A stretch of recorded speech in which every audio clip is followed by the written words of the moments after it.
Tous les matins, Paul-Jean doit parcourir 45 km pour se rendre au travail. Son premier réflexe, chercher des compagnons de voyage.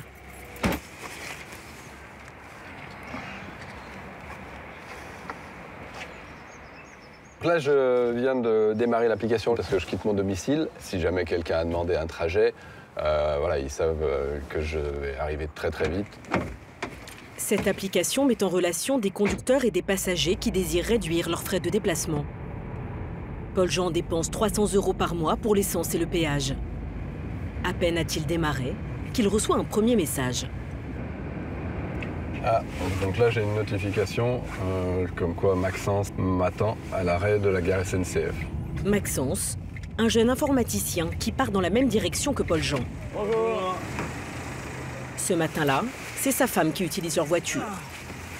Pour les passagers, le trajet est gratuit. Paul-Jean, lui, reçoit 2 € de la région lyonnaise à chaque fois qu'il transporte quelqu'un. Je sais pas, ça n'a pas augmenté là en 2020 justement Les péages. Le péage là Ça n'arrête pas d'augmenter. Ah ouais. Pour réduire le trafic, grâce à une loi votée en 2019, le covoiturage peut être subventionné par les collectivités locales, au même titre que n'importe quel transport en commun. À Bourgoin-Jallieu, il existe même des bornes de ramassage pour faciliter les rendez-vous. Un monsieur avec la trottinette. Bonjour. Lionel. Bonjour. Ce jour-là, Paul-Jean récupère un second passager. Une bonne affaire.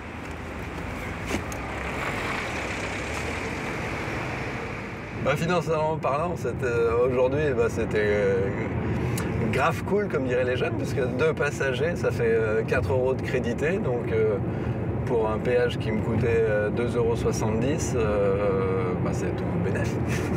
C'est cool. Peut-être à s'asseoir ? Ouais, c'est ça. Grâce à ce covoiturage régulier, Bonne journée. Paul-Jean peut ainsi économiser jusqu'à 160 € par mois. Hausse des prix du carburant, des péages, le coût d'une voiture ne cesse d'augmenter. Un budget de 5 à 6 000 € par an en moyenne. Certains propriétaires comme Paul-Jean font des économies.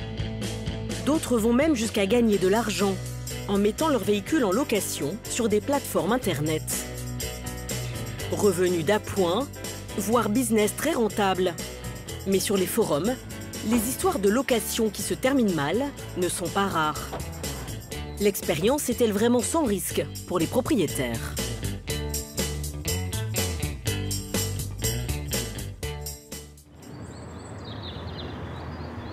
Presley a 24 ans et depuis 4 mois, il enchaîne les rendez-vous sur son parking en bas de l'immeuble.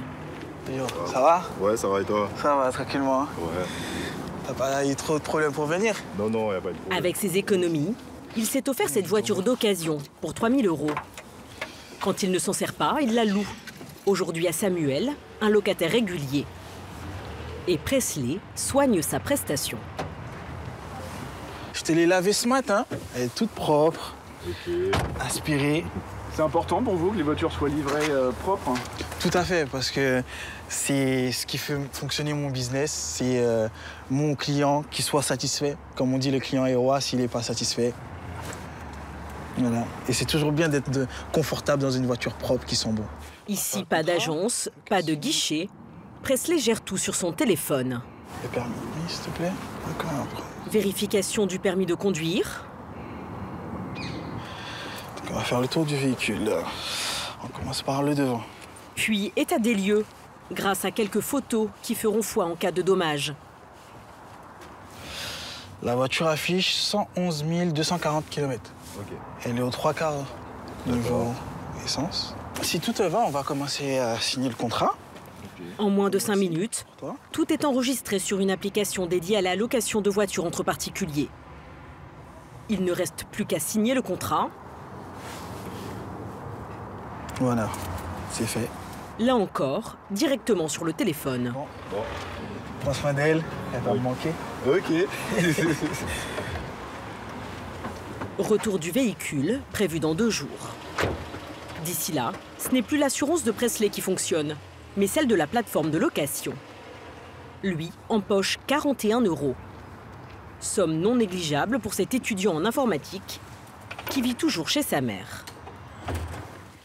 Alors, ça y est, t'as loué ta voiture? Ça s'est bien passé. Et c'est pour combien de temps? Juste le week-end, il me la rend lundi soir.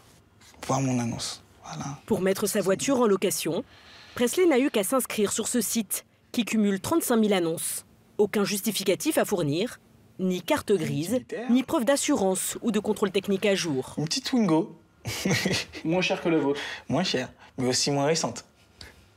Les prix sont fixés par les propriétaires. Un autre Le utilitaire. site prend 30% de commission à chaque transaction. En 4 mois, je me suis fait un petit... Regarde toutes mes locations. Toutes mes locations. Ouais. Je me suis fait un total de 400 € en 4 mois. Des bénéfices imposables Je pense que c'est pas mal. que Presley a prévu de réinvestir. Il compte acheter une deuxième voiture qu'il consacrera cette fois totalement à la location. Grâce à leur véhicule personnel, certains font aujourd'hui un peu plus qu'arrondir leur fin de mois. Jonathan, 24 ans, a fait de la location de ses voitures un business à part entière. Il en a 8, qui lui rapportent jusqu'à 20 000 € par an. Ce jour-là, avec son épouse, il est venu accueillir Sophie. Ça va? Très bien. Tes voyages? Elle possède une maison de vacances ici. C'est la 20e fois qu'elle loue une voiture à Jonathan. Les agences classiques, pour elle, c'est terminé. Je suis du sud de la France aussi, ils allaient voir la famille et le problème, ils n'avaient pas une voiture. Comme d'habitude, les voitures. Si vous prenez le train à 10h à Paris, que vous arrivez à midi ou 13h, plutôt 13h, il n'y a pas de possibilité de louer avec les loueurs conventionnels. Là, nous, on se connaît depuis plusieurs années maintenant. Donc, Vous avez connu Stéphanie enceinte? j'ai connu Stéphanie enceinte, exactement. J'ai vu le bébé arriver. Pour Sophie, louer à Jonathan, c'est plus pratique, plus chaleureux, mais le choix de véhicule est restreint. En général, c'est pas difficile. Moi, je pense qu'il y a. C'est une voiture qui est en bon état, facile à conduire. Pour 4 jours, elle paie cette voiture 70 €, presque 3 fois moins cher que dans une agence de location classique. En cas de souci, elle peut joindre Jonathan 24 heures sur 24. Du coup, dimanche, vous m'envoyez un SMS pour l'heure du retour, du coup, Ouais, si ça a changé. D'accord. Et puis, voilà, on se rejoint ici comme d'habitude. Très bien. Jonathan s'est lancé dans la location de voitures il y a 5 ans. Au début, en espérant couvrir les frais d'assurance et un peu d'essence. Mais en 6 mois, Donc ça, c'est la première voiture avec laquelle j'ai commencé. ce véhicule acheté 11 900 € est intégralement remboursé. Je me suis vu gagner un petit peu d'argent et je me suis dit, pourquoi pas continuer et en acheter d'autres. Et donc après, j'ai acheté cette voiture. Cette voiture-là qui m'a coûté 2200 € en 4 mois, elle était payée en totalité. Et donc là, elle a commencé à dégager du bénéfice. Là encore, il réinvestit. Des petites citadines comme celle-ci, mais aussi des véhicules neufs qu'il peut louer plus cher. Le certificat d'assurance. Au total, Jonathan a investi 65 000 € pour ses 8 véhicules. Comme le stipule la loi, quand ses revenus locatifs ont dépassé 8 100 € par an, il a dû se déclarer en tant qu'auto-entrepreneur. Pour ne rater aucune location, Là, je déverrouille la voiture et la voiture est ouverte. il équipe désormais ses véhicules d'un boîtier électronique. Ses clients peuvent les ouvrir eux-mêmes grâce à leur téléphone et récupérer les clés à l'intérieur. Jonathan n'a même plus besoin de passer sa vie sur le parking.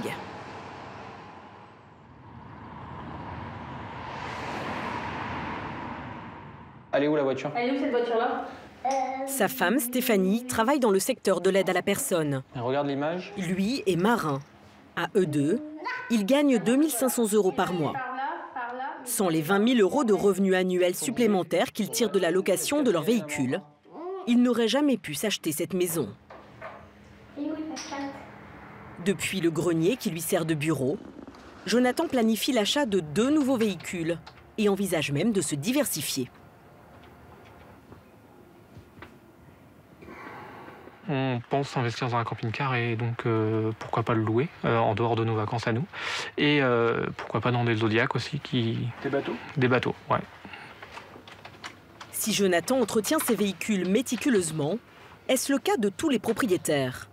Peut-on louer sa voiture, quel que soit son état? Chez Wicar, le numéro 1 français de la location entre particuliers, on revendique 35 000 voitures en ligne. Aucune vérification de leur état n'est faite sur le terrain.